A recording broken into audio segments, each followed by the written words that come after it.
Il est dit que l'adultère est un péché mortel, c'est souvent reçu d'une manière très très culpabilisante. Alors peut-on encore vraiment le dire et surtout comment le dire? Mais il n'y a qu'une manière de sortir du problème de la culpabilité, c'est de découvrir ce qu'est son péché, réellement, en profondeur, et puis bien sûr de s'en repentir et d'accepter le pardon de Dieu. Et le problème de la culpabilité, me semble-t-il, vient surtout du problème d'une incompréhension de ce qu'est le péché. En tout cas en profondeur, le péché est toujours un péché contre la grâce. Et si on n'a pas compris ce qu'était la grâce, le mystère de la croix, eh ben on ne peut pas comprendre réellement ce qu'est le péché. Et du coup, on ne peut pas être libéré. Ce qui veut dire qu'il faudrait pouvoir comprendre ce qu'est la grâce, il faudra y revenir souvent, et ce qu'est la loi. Alors dites-nous en quelques mots, justement, quelle est cette loi naturelle? Oui, loi naturelle, vous dites bien, il ne s'agit pas des lois républicaines. Ou des lois, on est d'accord, oui. Quand on dit loi naturelle, c'est la loi qui est inscrite dans le cœur de chaque être humain. Vous avez parlé de l'adultère. Tout le monde sait que l'adultère, c'est mal. Et tout le monde le sait, pas parce qu'on le pense, parce qu'on le dit. Donc c'est un peu la conscience de chacun. Exactement, ouais. C'est ça. C'est ce qui éclaire notre conscience. Et tout le monde le sait, pas parce que les autres le disent, parce que c'est inscrit dans son cœur. Et si on veut aimer, on sait qu'on ne peut pas commettre l'adultère. Voilà. Alors si on ne le sait plus, ça c'est parce qu'on s'est enténébré.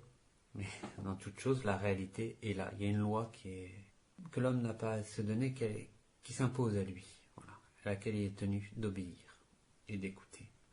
Voilà ce qu'est la loi naturelle. Le but, c'est du mystère de la croix. Pour vivre du mystère de la croix, il y a des choses à faire et des choses à ne pas faire. La première des choses à faire, c'est de respecter la loi.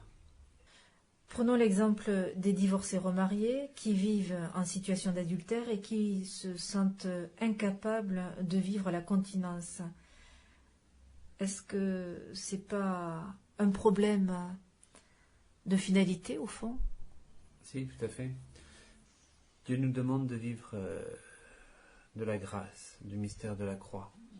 Quelque chose qui est du domaine de l'impossible, c'est plus nous, c'est le Christ qui vit en nous. Quelqu'un qui ne veut pas vivre du mystère de la croix, ou qui vit donc la loi, qui essaye de vivre la loi, de tenir bon, d'essayer d'être chaste, d'essayer d'être continent, mais pas pour vivre du mystère de la croix, il ne compte plus sur le Christ, il compte sur lui-même. Et donc il n'est pas étonnant qu'il puisse découvrir quelques difficultés. Mais le problème est qu'il ne faut pas compter sur ses propres forces, il faut compter sur le Christ. Et on fait des efforts au service de la grâce. C'est le Christ qui nous porte et on fait des efforts pour rester fidèle à la grâce. Là est tout le sens du combat chrétien, et non l'inverse. On ne met pas Dieu à son service pour essayer d'être quelqu'un de bien ou quelqu'un d'honorable. Non, on se met au service de Dieu, c'est lui qui nous donne la force. Pour reprendre les paroles de l'Évangile, Jésus n'est pas venu abolir la loi, il est venu l'accomplir. Celui qui est le Christ, il peut accomplir la loi, en tout cas sur les actes intrinsèquement mauvais. Toute personne qui vit une situation d'adultère, si elle est prête à se renoncer à elle-même et à vivre du mystère de la croix, aura la grâce pour vivre la continence.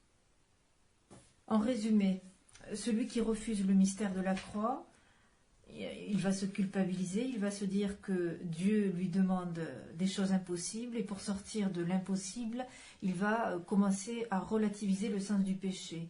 Donc, si aujourd'hui les prêtres ne parlent plus du péché mortel où on parle mal, c'est qu'ils ne comprennent pas eux-mêmes ce mystère de la croix et ont peur de culpabiliser. Oui, vous dites vrai, et c'est même renforcé aujourd'hui par le problème du relativisme et du modernisme.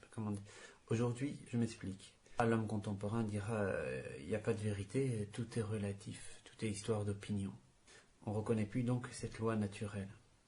Or, si elle n'est pas affirmée, tout est histoire, oui, d'opinion. Et de mode aussi. Ou de mode, oui, voilà, exactement. Alors, au fond, on ne reconnaît plus vraiment cette vérité, tout est devenu relatif, et du coup, cette autorité de Dieu dans cette loi naturelle est complètement gommée. Exactement, on en est venu là aussi justement. C'est parce que quand on parle de relativisme et de modernisme, oui, en un mot, c'est dire qu'il n'y a pas de vérité, que tout vient de l'homme. Voilà. On refuse finalement qu'une loi s'impose à nous. Et c'est nous qui faisions la loi, qui faisons notre loi. Donc tout est relatif, tout est l'histoire d'opinion. Donc il n'y a plus de sauveur. Et à partir de ce moment-là, effectivement, et même au niveau de la loi, comment voulez-vous? C'est ridicule de suivre une loi, de s'enfermer dans des lois qui sont relatives. Si je fais pas les choses parce que ça se fait pas, juste pas. Bon voilà, dans une autre société ce sera autrement, et dans une autre époque autrement, et aujourd'hui je le fais pas. Imaginons nous dans celui qui est dans une tentation d'adultère.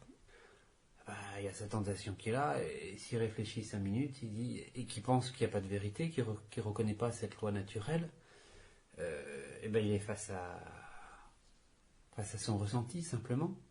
Et du coup, il n'est pas du tout armé pour lutter ou combattre ce désir de chair et de tentation d'adultère. Exactement. Donc là, on est dans une question juste d'opinion et de mode. Oui, moi je me mets à la place du petit jeune. Du moins jeune, oui, la crise de la quarantaine. Oui, c'est parce que j'aime bien les jeunes, mais alors il doit vivre la chasteté avant le mariage. Pourquoi? Enfin, pourquoi, si c'est que pour s'enfermer dans une loi, faire comme tout le monde, pourquoi? Par contre, si on lui rappelle cette loi naturelle qui est inscrite dans son cœur, non, si tu veux aimer réellement, si tu veux vivre en plus du mystère de la croix, il y a des choses à faire et des choses à ne pas faire. Si tu ne gardes pas la chasteté avant le mariage, tu joues avec l'amour, tu triches avec l'amour, et donc tu tues ton âme. Ça, donc tu triches avec toi-même, au fond. Exactement. Oui, tout à fait. On rappelle que vous insistez beaucoup aussi sur ce mystère de la croix. Ce mystère de la croix, c'est tout le mystère du salut. Voilà. Alors que le petit jeune, je reviens, si le petit jeune, il sait que... on garde le petit jeune. Oui, je garde ce petit jeune, mais on peut le mettre transposé sur l'adultère, hein, sur la personne, le divorcé, remarié, autre chose, mais il se dit, je veux vivre avec le Christ, je veux vivre du mystère de la croix. Donc je dois vivre la loi naturelle, en tout cas la chasteté avant le mariage, et cela s'impose. Et il va pouvoir le vivre parce qu'il sait où il va, et il va pouvoir, il sait pourquoi il va faire ça. Parce qu'il va compter sur le Christ.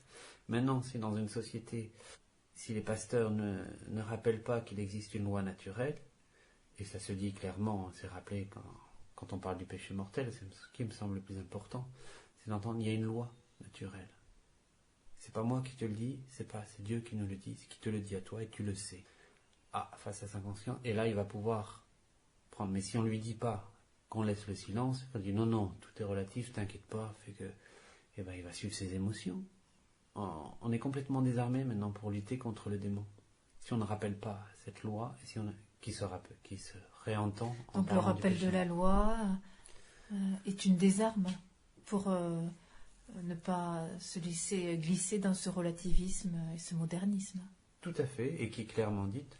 La loi naturelle est clairement rappelée quand on parle de péché, d'actes intrinsèquement mauvais et de péché mortel.